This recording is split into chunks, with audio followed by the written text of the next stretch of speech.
રાજપૂત ચેનલમાં મારું સ્વાગત છે। તો મિત્રો આજે આપણે આ વિડીયોમાં ગાલા અસાઇનમેન્ટ બુક ધોરણ 10 2024 એની અંદર પ્રશ્નપત્ર 4 ગણિત બેસિક અને એમાં વિભાગ ડી વિશે આપણે વાત કરીશું। એની અંદર સૌપ્રથમ તમને વાત કરેલી છે બિંદુઓ E અને F એ PQR ની બાજુઓ અનુક્રમે PQ અને PR પર આવેલા છે। એટલે એક ત્રિકોણ PQR છે, એમાં E અને F બિંદુઓ કે જે PQ ઉપર છે અને એક F છે એ PR ઉપર છે। EF અને QR એ સમાંતર રેખાઓ છે। એના ઉપરથી આપણે પહેલું પરિણામ શું કીધું કે PE જો 3.9 હોય પછી EQ છે એ 3 સેમીનું, PF છે એ 3.6 સેમી અને FR છે 2.4 સેમી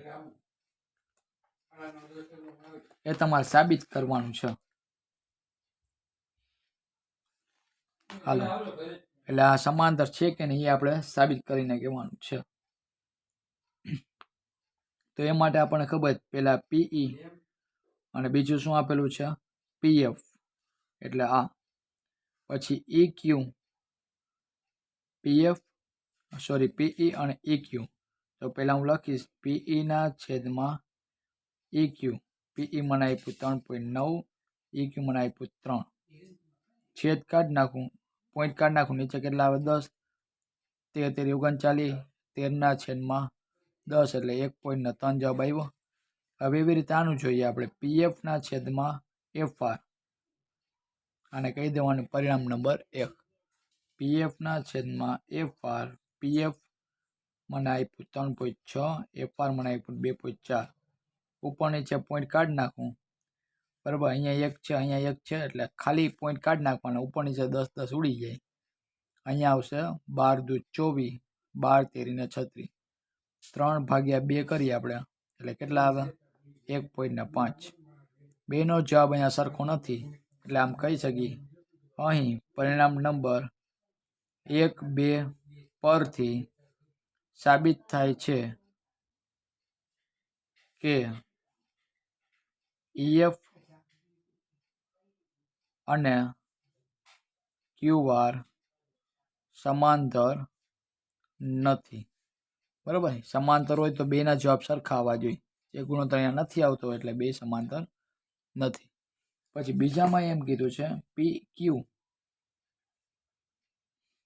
બરાબર 1.28 સેમી, PR બરાબર 2.56 સેમી, PE મને આપ્યું 0.18 સેમી, PF એ મને આપ્યું 0.36 સેમી।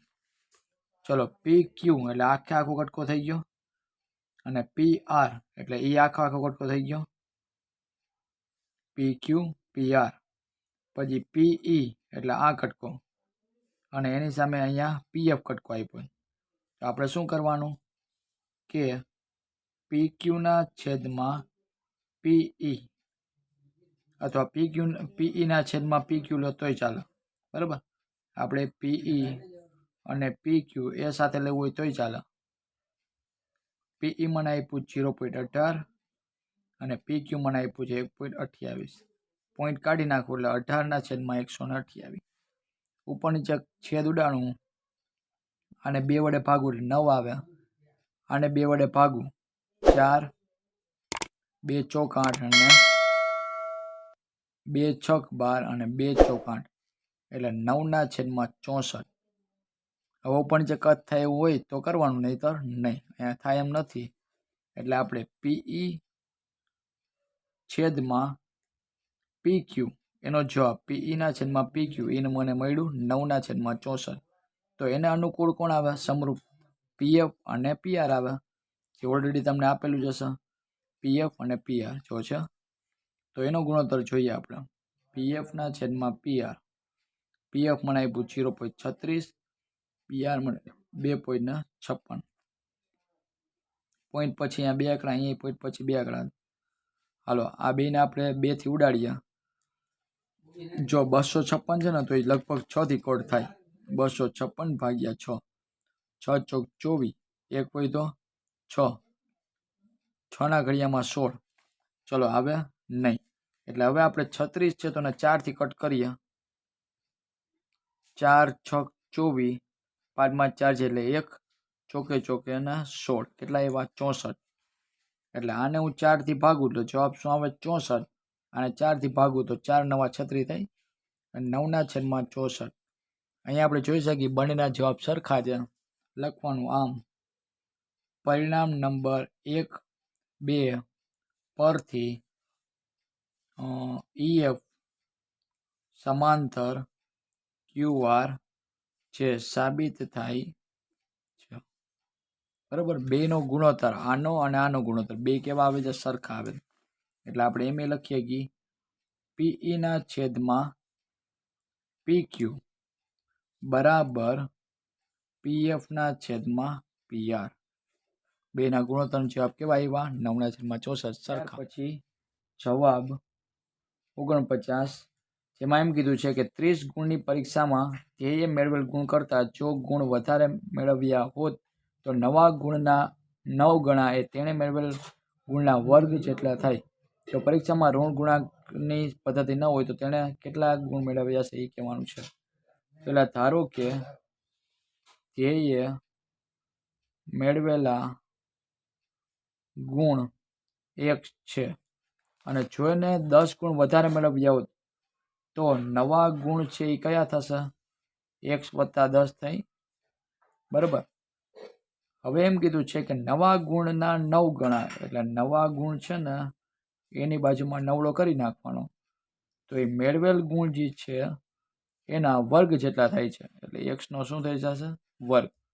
9 ગુણ્યા x એટલે 9x, 9 × 90, x નો વર્ગ છે એમ 9. x નો વર્ગ એમને રાખવો, આ બધું ઓલી બાજુ જવા દઉં તો શું થઈ જાય? માઇનસ થઈ જાય. બરાબર, હવે 90 ના 2 ભાગ કરવાના, જેનું માઇનસ કરવું આન્સર 9 આવે. 15 × 6 = 90, 15 માં 6 જાય એટલે 9. મધ્યમ પદ નિશાની મોટાને દેવાની અને નાનાને વિરુદ્ધ. x નો વર્ગ ઓછા 15x વત્તા 6x ઓછા 90 બરાબર 0. બબેની જોડી બનાવી કોમન કાઢીએ. 2 માંથી x નીકળ્યો હોય તો ખાલી x વયો ગયો ખાલી 15.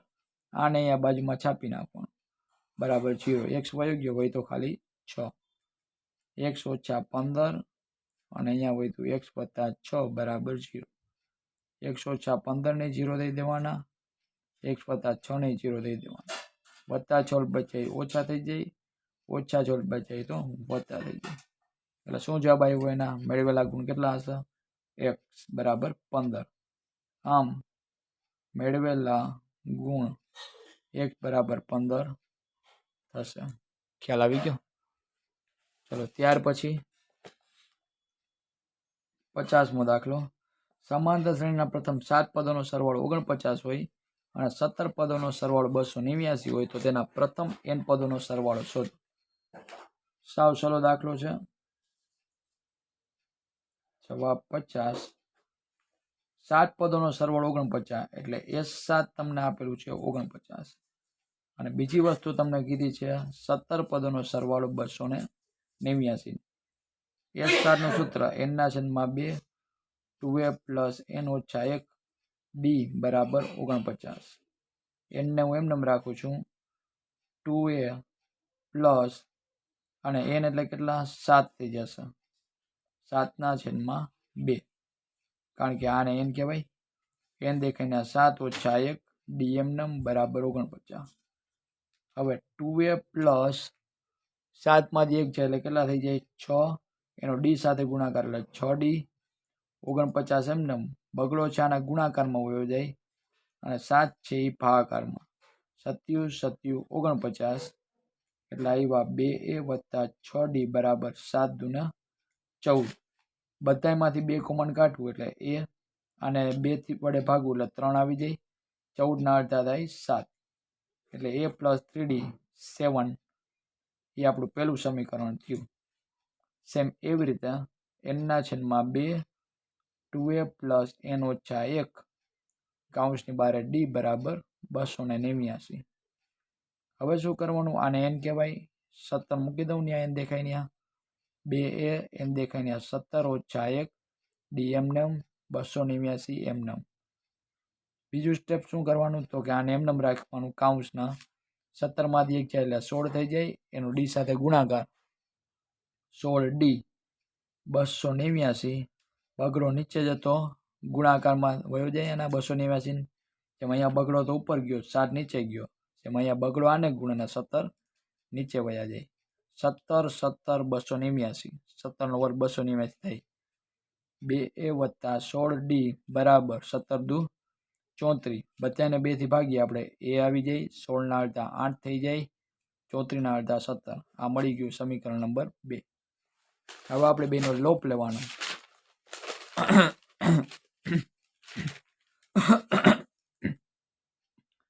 a વત્તા 3d બરાબર 7 અને બીજું સમીકરણ મળ્યું a વત્તા 8d બરાબર 17. હાલો માઇનસ માઇનસ માઇનસ આ બે ઉડી ગયા.